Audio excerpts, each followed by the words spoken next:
Good morning everyone. आज हम class 11 का जो पाठ्य पुस्तक है वितान, उसका पाठ 2 जूझ पढ़ने वाले हैं।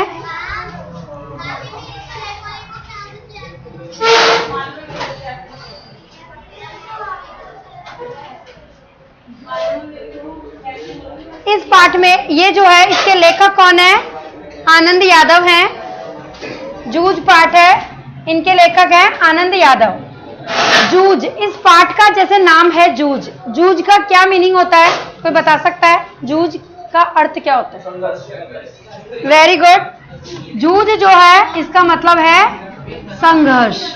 मतलब इस पूरी कहानी जो है ये आत्मकथात्मक शैली में लिखा गया जो अंश है जिस उपन्यास का, उनके उपन्यास का एक अंश है ये, जो आत्मकथात्मक शैली में लिखा हुआ है। आनंद यादव का जो उपन्यास लिखा है उन्होंने, उसका एक इस शैली में लिखा हुआ एक निबंध है। तो उसमें उन्होंने जूझ अर्थात संघर्ष कि उन्होंने अपने जीवन में क्या क्या संघर्ष किए, वो जो है इस उपन्यास में हम पढ़ेंगे, इस अंश में हम पढ़ेंगे।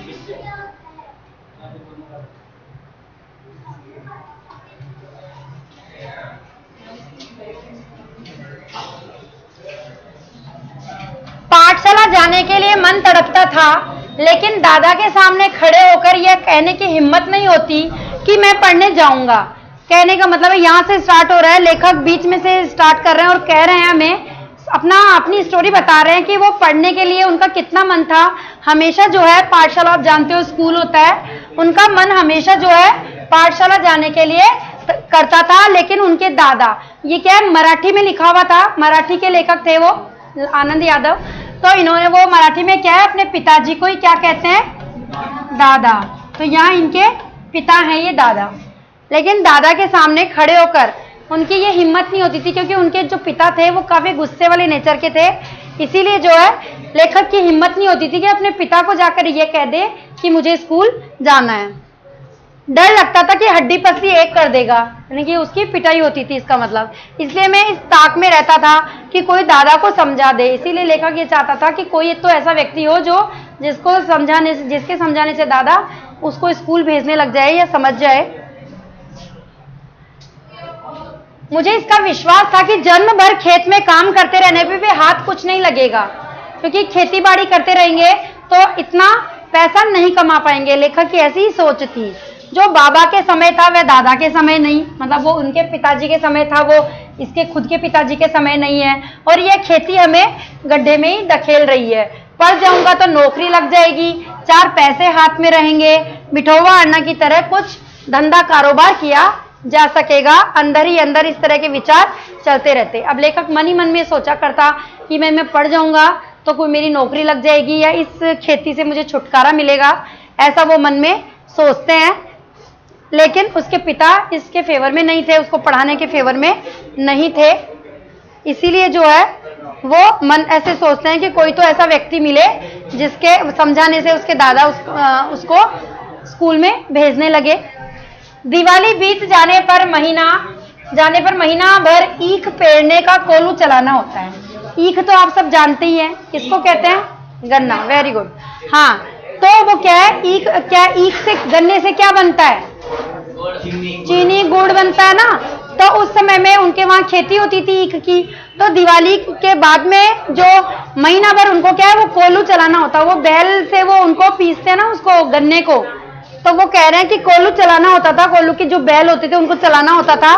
कोलू जरा जल्दी शुरू किया तो दादा की समझ से ईख की अच्छी खासी कीमत मिल जाती। कि उनका तो क्या है, ये इसी से गृहस्थी चलती थी। इनकम का सोर्स क्या था उनका? खेती बाड़ी। तो इसीलिए जो है वो सोचते थे कि समय से, आपको पता है ना कि जब कोई चीज मार्केट में आती है तो शुरू में उसके भाव क्या होते हैं? ज्यादा होते हैं ना। तो उसके दादा भी यही चाहते थे कि थोड़ा भाव अच्छा मिल जाए, इसलिए वो जल्दी उसको काटना शुरू कर देते थे। यह उसकी समझ कुछ हद तक सही भी थी।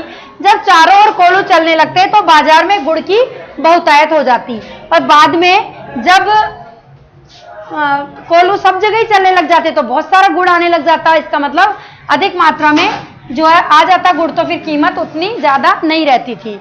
और भाव नीचे उतर आते। उस समय नंबर 1 और नंबर 2 का गुड़ बहुत आता, और हमारे जैसे खेतों पर ही बनाए गए नंबर 3 के गुड़ को कौन पूछता। इसमें नंबर चलते थे गुड़ में भी, नंबर 1, नंबर 2, नंबर 3, वो क्वालिटी होती थी उनकी। बाकी के किसान दूसरे ढंग से विचार करते थे। उनका मत था कि यदि ईख को और कुछ दिन खेत में खड़ी रहने दिया गया तो गुड़ जरा ज्यादा निकलता है, कि वो क्या है, उसका गाढ़ा हो जाएगा ना रस। अगर गन्ने का रस गाढ़ा हो जाएगा तो उससे क्या होगा, गुड़ ज्यादा अच्छा निकलेगा, ज्यादा मात्रा में निकलेगा। और ईख को थोड़ा कच्चा काट लेंगे तो उसका रस जो है इतना पकेगा नहीं, तो गुड़ थोड़ा कम निकलेगा, ऐसा उनका मानना था। उनका देर तक खड़ी रहने वाली ईख के रस में पानी की मात्रा कम होती है और रस गाढ़ा हो जाता है, जिसके कारण ज्यादा गुड़ निकलता है। लेकिन दादा की समझ से गुड़ ज्यादा निकलने की अपेक्षा भाव ज्यादा मिलना चाहिए, यह उसके दादा की सोच थी कि भाव ज्यादा मिलना चाहिए, गुड़ चाहे कम निकले। इसलिए सारे गांव भर में हमारा कोल्हू सबसे पहले शुरू होता था। सबसे पहले लेखक का के ही घर में कोल्हू, वो ईख के से वो जो है गन्ने से जो है वो गुड़ निकाला जाता था। अब वो बता रहे हैं अब आगे की कि इसी कारण इसी वर्ष भी शुरू हुआ और हम उससे जल्दी निपट गए, यानी कि जल्दी ही फ्री हो गए उस काम से, आगे के काम में लग गए। सभी जन धूप में लेटे हुए थे, माँ धूप में कंडे थाप रही थी। वो अब अपना जो है आगे की बात बताता है कि वो ये तो बताई उसने कि खेती बाड़ी की सारी बातें अपने बारे में। आगे वो बताता है कि वो पढ़ने के लिए कैसे गया, उसको क्या क्या संघर्ष करना पड़ा। उसकी माँ जो है कंडे थाप रही थी। कंडे आप जानते ही हो, उपले जो होते हैं गोबर से बनते हैं, ये पिक्चर में दिया हुआ भी है। ये रे मैं बाल्टी में पानी भर भर कर उसे दे रहा था, कुछ ना कुछ बातचीत भी कर रहे थे, हम दोनों ही थे। इसलिए यह सोचकर कि माँ से कहनी की बात माँ से कहनी चाहिए, और मैंने अपने पढ़ने की बात छेड़ दी। अब क्या है, ये देखिए, ये आनंद यादव है जो लेखक हैं इसके, और ये उनकी माँ है जो उपले बना रही है दीवार पे, और वो जो है उनको पानी ला के दे रहा है। और इसी बहाने उसने अपनी माँ का मूड अच्छा देख के अपनी बात छेड़ी, किसकी, पढ़ाई की, क्योंकि लेखक पढ़ना चाहते थे। माँ ने कहा,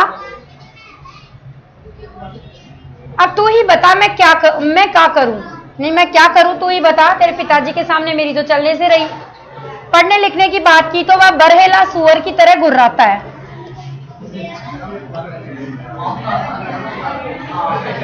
यानी उसके पिताजी जो है एक गुस्से वाला, जो सुअर जिस तरह से गुर्राता है, वैसे ही पढ़ने की बात करेंगे तो वह ऐसे ही गुर्राएगा, मतलब गुस्सा करेगा।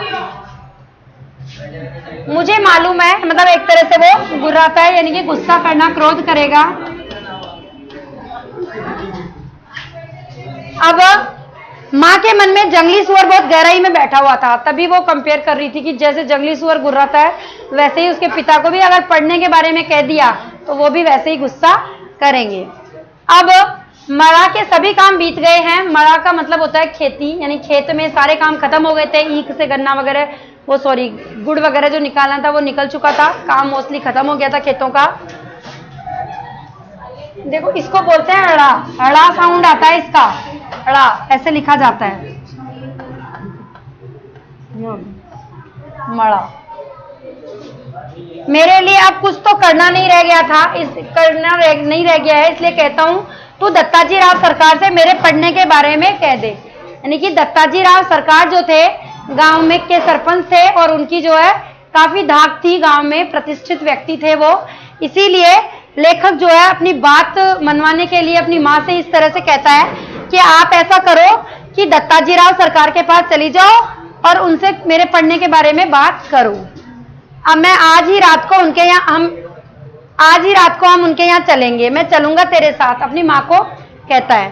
तू उन्हें सब कुछ समझाकर बता दे तो वे दादा को ठीक तरह से समझा सकेंगे, कि दादा को समझा देंगे तो शायद दादा हमारी बात को मान जाए। अब उसकी माँ एग्री हो जाती है, वो कहती है ठीक है चलेंगे। माँ ने हाँ तो की, लेकिन अंदर से माँ के स्वर में उदासी थी। क्यों? क्योंकि वो डर रही थी कि कहीं उसके पिता को पता लग गया तो बेमतलबी घर में बहुत ज्यादा बवाल हो जाएगा। मुझे भी मालूम था कि इतना करने पर भी कोई लाभ नहीं होने वाला है, लेकिन वह मेरा मन रखने के लिए जाने को तैयार हो गई। मेरी तड़पन वह समझती थी कि उसकी किसके लिए थी तड़पन, पढ़ाई की, स्कूल जाने के लिए थी। तो वो तड़पन को समझती थी। 7वीं तक पढ़ाने की उसके मन में तैयारी थी कि अब उस जमाने में तो 7वीं भी बड़ी क्लास ही होती थी, तो 7वीं तक उसकी माँ उसको पढ़ाना चाहती थी। लेकिन दादा के आगे उसका बस नहीं चलता था, लेकिन उसके जो पिता थे उनके सामने उसका बस नहीं चल रहा था। रात को मैं और माँ दत्ताजी राव देसाई के यहाँ गए। अब रात हुई तो वो अपने दोनों जो है माँ बेटे दत्ताजी राव के गए। माँ ने दीवार के सहारे बैठकर दत्ताजी राव से सब कुछ कह दिया। वे भी इस बात से सहमत हो गए। माँ ने यह भी बताया कि दादा सारे दिन बाजार में रखमाबाई के पास गुजार देता है, मतलब खुद काम नहीं करता है, वहां बाजार में वहां बैठ के रखमाबाई के पास बातें करता है और आराम जो है ऐश आराम करता है और उसका कोई ध्यान नहीं देता। और दोनों माँ बेटे खेत में काम करते रहते हैं। खेती के काम में हाथ नहीं लगाता है कि खुद तो बच्चों मतलब उस बच्चे को तो जो है किस तरह से काम में लगा के रखता है और खुद बाजार में बातें करता है। खेती के काम में हाथ नहीं लगाता है। माँ ने देसाई को यह विश्वास दिला दिया कि दादा को सारे गांव भर आजादी के साथ घूमने को मिलता रहे, इसलिए उसने मेरा पढ़ना बंद कर मुझे खेती में जोत दिया है। अब क्यों उसका पढ़ना बंद कर दिया था उसके दादा ने? ताकि वो आजादी से जो है घूम सके और उसको कोई खेतीबाड़ी का काम करना नहीं पड़े और खेतीबाड़ी भी होती रहे। उसने अपने पत्नी और बच्चे को खेत में काम करने के लिए छोड़ दिया था। यह सुनते ही देसाई दादा चिढ़ गए। अब उनको गुस्सा आया कि ऐसा कोई पिता कैसे कर सकता है, अपने बच्चे के साथ ऐसी नाइंसाफी कैसे कर सकता है। बताया ना अभी, देसाई दादा गांव के एक प्रतिष्ठित व्यक्ति थे, जो जिस तरह से सरपंच होते हैं और उनकी बात सब मानते हैं ना, प्रतिष्ठित व्यक्ति, सम्माननीय व्यक्ति, तो वैसे ही इसमें दत्ताजी राव सरकार थे, जो देसाई मतलब देसाई वही है, दत्ताजी राव ही। यह सुनते ही देसाई दादा चिढ़ गए और बोले, आने दे अब उसे, मैं उसे सुनाता हूं कि नहीं अच्छी तरह देख कि अब उसको आने दे। उठते ही मैंने दत्ताजी राव से कहा, अब जनवरी का महीना है, अब परीक्षा नजदीक आ गई है कि अब उसके एग्जाम भी होने वाले हैं। मैं यदि अभी भी कक्षा में जाकर बैठ गया और पढ़ाई की दोहराई कर ली, दोहराई यानी रिवीजन कर लिया, तो 2 महीने में 5वीं की सारी तैयारी हो जाएगी कि वो मार्च तक एग्जाम हो जाते हैं, तो वो जनवरी का महीना आ गया, तो वो चाहता है कि वो जनवरी के महीने में उसका एडमिशन करवा दे, तो उसके 1 साल खराब नहीं हो और वो एनुअल एग्जाम में बैठ सके और मैं परीक्षा में पास हो जाऊंगा, वो गारंटी भी देता है। इस तरह मेरा साल बच जाएगा। अब खेती में ऐसा कुछ काम नहीं है, मेरा पहले ही 1 वर्ष बेकार में चला गया है, 1 साल उसका बेकार हो गया था, इसलिए वो कहता है कि अब तो जो है आप मुझे इसी टाइम जो है एडमिशन करवा दो, ताकि मैं आगे अपनी पढ़ाई को कंटिन्यू रखूं और साल भी खराब नहीं हो। ठीक है, अब तुम दोनों अपने घर जाओ, जब वह आ जाए तो मेरे पास भेज देना और उसके पीछे से घड़ी भर बाद में तू भी आ जाना रे छोरा। अब ये बात दत्ताजी राव किसको कह रहे हैं? हाँ, छोरा, मतलब छोरा यहाँ कौन है? हाँ, आनंद यादव है इसमें यहाँ।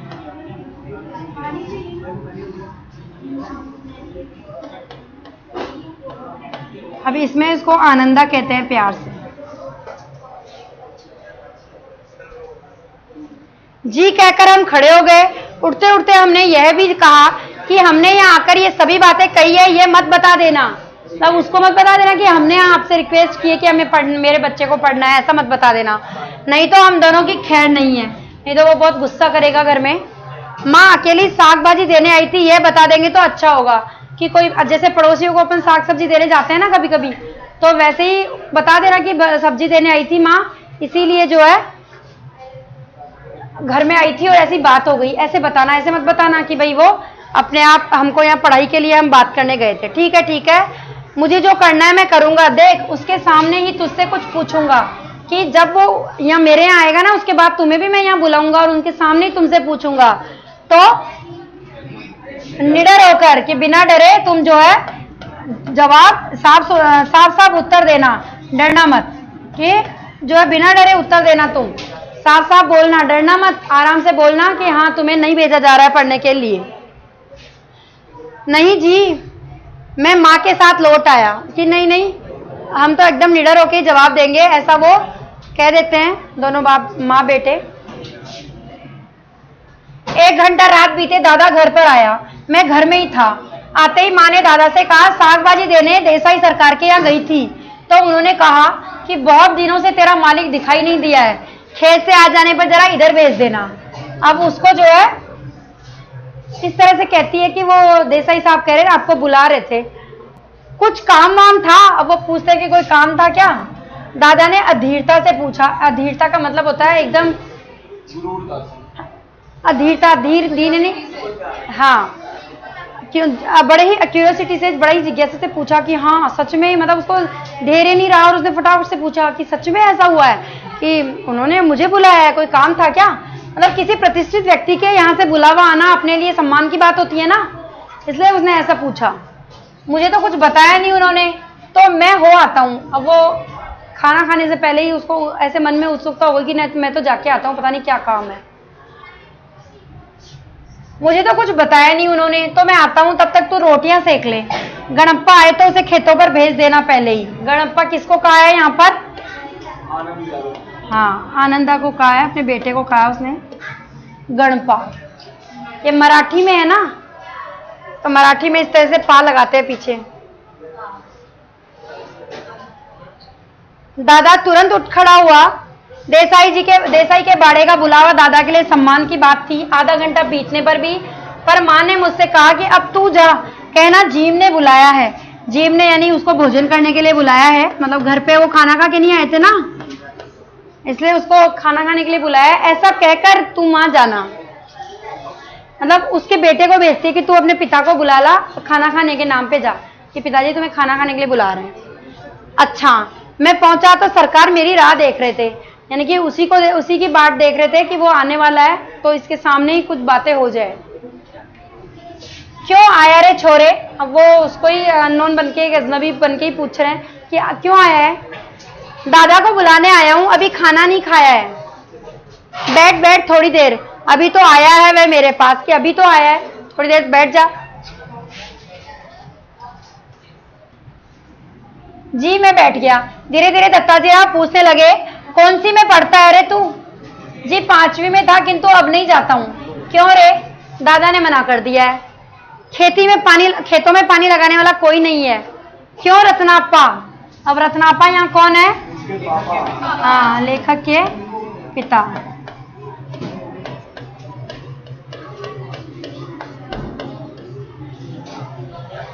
फिर तू क्या करता है? सरकार ने दादा से जिरह करना शुरू कर दिया। जिरह मतलब हाँ, तो सारा इतिहास बाहर निकल आया। अब उसकी सारी हिस्ट्री बाहर निकल गई कि वो क्या करता है। सरकार ने दादा पर खूब गुस्सा किया।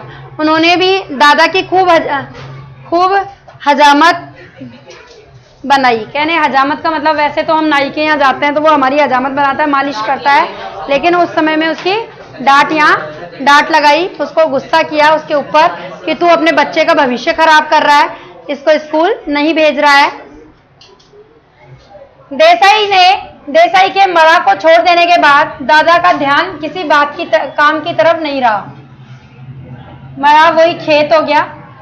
उसको छोड़ देने के बाद में दादा का ध्यान जो है, कभी वो पहले उसके खेत पे काम करता था और उसको काम को छोड़ देने के बाद कभी वो खेतों में का ध्यान उसने दिया ही नहीं। मन लगाकर वह खेत में श्रम नहीं करता है, फसल में लागत भी नहीं लगाता है। लुगाई और बच्चों को काम में जोतकर किस तरह खुद गांव भर में खुले सांड की तरह घूमता है और अपनी मस्ती के लिए किस तरह छोरा के जीवन की बलि चढ़ा रहा है, ये सब उन्होंने उसको सुना दिया। मतलब काफी कुछ उसकी हजामत बनाई, बहुत कुछ सुनाया उसको खरी खोटी की, कैसे तुम अपने बीवी बच्चे को काम पे लगाते हो और खुद कुछ काम धाम करते नहीं हो। इस तरह से उसको डांट लगाई। दादा के हर एक तर्क को दत्ताजी राव ने काट दिया। दादा ने अपने फेवर में जो कुछ भी कहा, दत्ताजी राव ने उसको वहीं पर उसकी बात को काट के बहुत तरह से उसको बुरी तरह से डांटा और मुझसे कहा, सवेरे से तू पाठशाला जाता रहे कि तू अब कल से स्कूल जाएगा। कुछ भी हो, पूरी फीस भर दे उस मास्टर की और मन लगाकर पढ़ाई कर और किसी भी तरह साल नहीं मारा जाए, कि साल खराब नहीं होना चाहिए। साल नहीं मारा जाए, यानी साल खराब नहीं हो।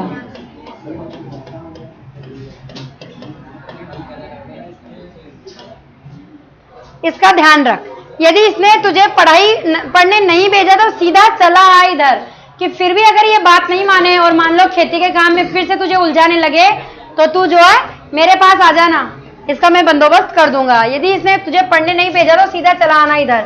सुबह शाम जो हो सके वह काम कर, यहाँ और पाठशाला जाते रहना, कि तेरे से सुबह शाम थोड़ा बहुत जो खेती का काम होता है वो कर, और लेकिन स्कूल जाना मत चूकना। मैं पढ़ाऊंगा तुझे। इसके पास जरा ज्यादा बच्चे हो गए हैं, इसलिए तुम्हारे साथ कुत्तों की तरह बर्ताव कर रहा है, कि इसके पास, जबकि वो एक ही बच्चा है लेकिन फिर भी वो उसके ऊपर व्यंग्य कस रहा है कि इसके पास तो शायद ज्यादा बच्चे हो गए हैं, इसीलिए वो उनको काम में लगा रखा है और जो है खुद ऐश आराम कर रहा है।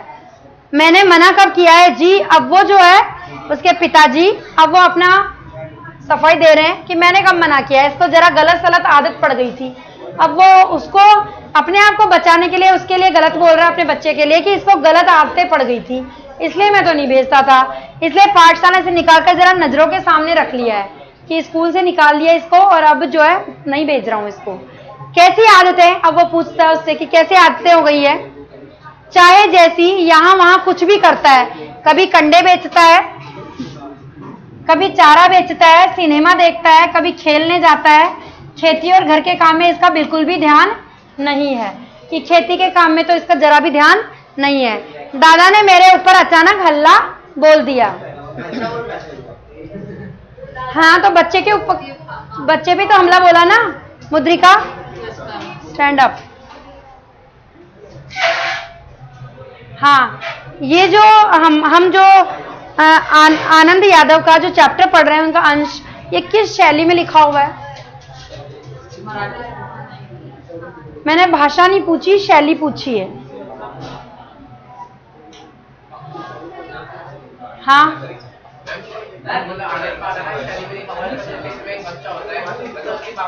मैंने सिर्फ वन वर्ड आंसर पूछा है कि शैली में लिखा हुआ है। तुम बताओ। एक स्टोरी में लिखा हुआ है। क्या आंसर बताया? आत्मकथात्मक शैली में लिखा हुआ एक अंश है ये। उसके बारे में बता रहे हैं खुद की स्टोरी। अगर क्वेश्चन आए कि किस शैली में लिखा हुआ है जूझ, तो आत्मकथात्मक शैली में लिखा हुआ है। क्यों ये छोरे? क्यों? अब आनंद जो है, हाँ सेट आप नहीं, जो है उनको वो पूछता है कि भाई ऐसी बात है कि तू छोरे, तुम जो है क्लोज इट। क्यों रे छोकरे, कि ऐसा कैसे करता है, तू पढ़ाई में ध्यान नहीं देता है? नहीं जी, कभी एक बार मेले में पटा पर पैसे लगा दिए थे, दादा तो कभी भी सिनेमा के लिए पैसे नहीं देते हैं, इसलिए खेत में गोबर बीन बीन कर माँ से कंडे थपवा लिए थे और उन्हें बेचकर भी ही कपड़े बनवाए थे। अब वो अपने फेवर में बता रहा है कि ऐसा कुछ नहीं है, मैंने ऐसा कुछ नहीं किया है जैसा दादा बता रहे हैं, मैंने तो कंडे बेच बेच के अपने लिए कपड़े भी खुद बनवाए हैं। उसी समय एक बार सिनेमा भी गया था, मैंने भी झूठ सच मिलाकर ठोक दिया, जो भी आया मन में बोल दिया, अपनी सफाई उसने दे दी। अब दत्ताजी राव जो है उसको समझा रहे हैं कि ये सब अब बंद कर दे और सिर्फ पढ़ाई में मन लगा। अब उसको मना कर देते हैं कि ये सब काम तो तुम बंद कर दो अब, और अब सिर्फ पढ़ने में ध्यान दो। ना पास नहीं हुआ है कभी, कि कभी फेल हुआ है क्या? ऐसा हुआ है तुम्हारे साथ? नहीं जी, पाठशाला जाना ही बंद करा दिया, इसलिए परीक्षा में नहीं बैठा हूं। मतलब दत्ताराज राव को डाउट हुआ कि कहीं फेल तो नहीं हो गया, इसीलिए घर पे बिठा लिया। बोले नहीं फेल तो नहीं हुआ, पिताजी ने घर में बिठा लिया था। अच्छा, अब तू घर जा और सवेरे से पाठशाला जाने लगना। अब उसको स्कूल जाने की परमिशन दे दी गई। जी, मैं उठ खड़ा हुआ। बाहर निकलते निकलते मैंने सुना, अरे बच्चे की जात है, एक आध वक्त सिनेमा चला गया तो क्या हुआ, बच्चा है, एक आध बार चला गया तो कोई बात नहीं, एक आध बार खेलने में लग गया तो क्या हुआ? इस बात पर उसका पढ़ना लिखना बंद कर देना है क्या, कि पढ़ना लिखना ही बंद कर दिया तुमने? बच्चा है, एक दो बार गलती कर ली तो कोई बात नहीं, उसको डांट के कम से कम स्कूल तो भेजता। जी, आप कहते हैं तो भेज देता हूं कल से। अब वो उसकी बात मान जाते हैं। देखते हैं एक आध वर्ष में कुछ सुधार हो जाए तो, दादा ने मन मारकर कहा। इस समय उसका कोई बस नहीं चला था। क्योंकि दत्ताजी राव के सामने किसी की चलती नहीं थी, तो अब उसको स्कूल भेजने के लिए उसको तैयार होना पड़ा। खाना खाते दादा ने मुझसे वचन ले लिया, पाठशाला 11 बजे होती है। अब उससे भी काम के लिए मनाही नहीं करी, उससे वचन क्या क्या वचन लिया। क्वेश्चन बनता है कि दादा ने उससे क्या क्या वचन लिया। पाठशाला 11 बजे होती है, उसकी स्कूल 11 बजे की थी। निकलते ही खेत पर हाजिर होना चाहिए। हाजिर यानी अपनी उपस्थिति।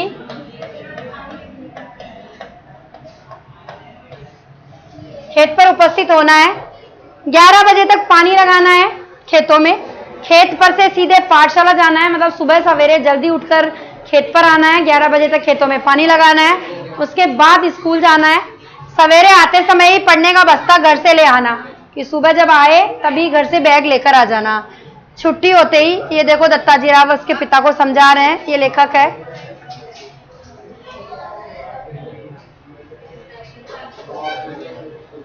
छुट्टी होते ही घर में बस्ता रखकर सीधे खेत पर आकर घंटा भर ढोर चराना है। ढोर मतलब मवेशी, हाँ जी, गाय भैंस।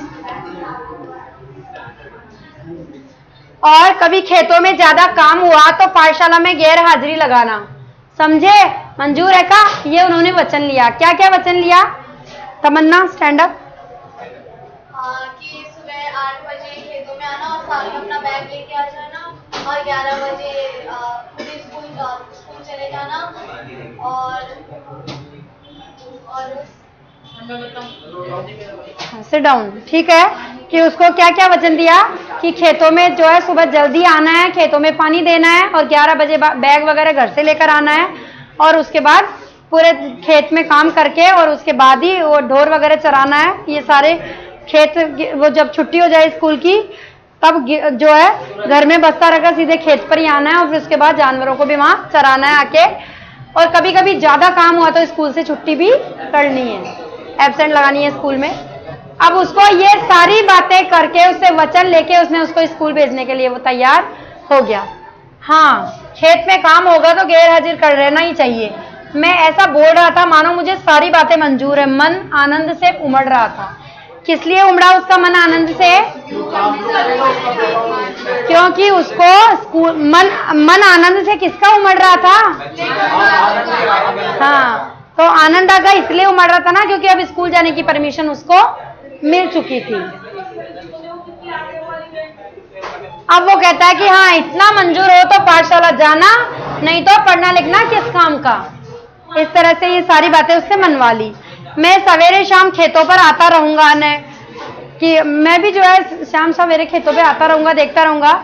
हाँ, यदि नहीं आया किसी दिन तो देख गांव में जहां मिलेगा। और उसको बोलता है कि अगर मैं खेत में आया और तू वहां नहीं मिला तो ध्यान रखना, गांव में जहां भी मिलेगा ना वहीं कुचलता हूं कि नहीं तुझे। अपने बेटे को बुरी तरह से उसने डरा दिया, उसके मन में एक डर बैठा दिया कि खेतों में तो आना ही आना है। तेरे ऊपर पढ़ने का भूत सवार हुआ है, मुझे मालूम है, बालिस्टर नहीं होने वाला है तू। बालिस्टर का मतलब यहाँ बैरिस्टर से है। दादा बार बार कुरकुर कर रहा था, यानी बार बार वो गुस्सा दिखा रहा था, अपना बड़बड़ बड़बड़ करे जा रहा था गुस्से में। मैं चुपचाप गर्दन नीची करके खाने लगा था। रोते धोते पाठशाला फिर से शुरू हो गई। गर्मी सर्दी हवा पानी वर्षा भूख प्यास आदि का कुछ भी ख्याल न करते हुए खेती के काम की चक्की में 11 से 5 बजे तक। अब लेखक जो है बेचारा सारे दिन भर, मतलब एक तो उसको पढ़ने का, देखो इंसान को वो कहते हैं ना, कई बच्चे ऐसे कहते हैं कभी हमें टाइम नहीं मिलता पढ़ने का, है ना, कहते हैं ना ऐसा। तो इस कहानी से हमें ये सीख मिलती है कि अगर हमको किसी काम को करने का जुनून होता है ना, तो उसके लिए हम कैसे भी टाइम निकाल लेते हैं। लेखक को सारा काम भी करना पड़ता था खेतों का, लेकिन फिर भी उसको जुनून था कि वो स्कूल जाए। उसने कैसे भी करके स्कूल जाने का अपने आप को तैयार कर लिया। अब 11 से 5 बजे तक तो पिसते रहने से अब जो है जो खेत के काम में 11 से 5 बजे का टाइम किसका था? इस विद्यालय का था। इसलिए उससे तो छुटकारा, इतने टाइम तक तो उसको खेतों में जूझने से छुटकारा मिल गया। उस चक्की की अपेक्षा मास्टर की छड़ी की मार अच्छी लगती थी, कि मास्टर चाहे मार ले कुछ नहीं आए तो वो अच्छा लगता था, लेकिन खेतों में काम करना उसको पसंद नहीं था। उसे मैं मजे से सहन कर लेता। अब कभी अभी गया ही था, इतना लेट गया था स्कूल में, इसलिए इतना इंटेलिजेंट भी नहीं था शुरू में, लेकिन आगे देखिए कि वो कैसे संघर्ष करता है। दोपहर भर की कड़क धूप का समय पाठशाला की छाया में व्यतीत हो रहा था। कि कड़क धूप का समय पहले कहाँ व्यतीत हो रहा था? खेतों में। और अब कहाँ व्यतीत हो रहा है?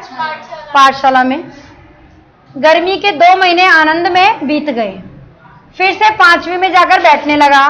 फिर से नाम लिखवाने की जरूरत नहीं पड़ी। 5वीं नापास की टिप्पणी। 5वीं नापास का मतलब हो गया भाई फेल। 5वीं फेल वाला जो उसका जो लगा हुआ था टैग उसके ऊपर लिखी हुई थी, वह 5वीं के ही हाजिरी रजिस्टर में लिखा रह गया। पहले दिन कक्षा में गया तो गली के 2 लड़कों को छोड़कर कोई ही भी पहचान का नहीं था, क्योंकि सब जो उसके साथ वाले बच्चे तो आगे की क्लास में चले गए थे ना, उसका 1 साल खराब हो गया था। 1 साल उसने बचा लिया अपना, सिर्फ 2 महीने पढ़ के ही। मेरे साथ के सभी लड़के आगे चले गए थे। मेरी अपेक्षा कम उम्र के और मैं जिन्हें कम अकल का समझता था, उन्हीं के साथ अब बैठना पड़ेगा, क्योंकि छोटे थे ना, उससे अपने जूनियर्स के साथ उसको बैठना पड़ रहा था, क्योंकि उसने बीच में जो है स्किप कर दिया था। यह बात कक्षा में पहुंचने पर समझ में आई। मन खट्टा हो गया, मतलब एक तरह से मन में अजीब सा ऐसे लग रहा था कि ये तो अच्छा नहीं हुआ जो भी हुआ। बाहरी अपरिचित जैसा एक बेंच के एक सिरे पर कोने में जा बैठा। अब वो जो है एक अपरिचित सा चुपचाप जो है एक कोने पर जाके बैठ गया पहले दिन तो।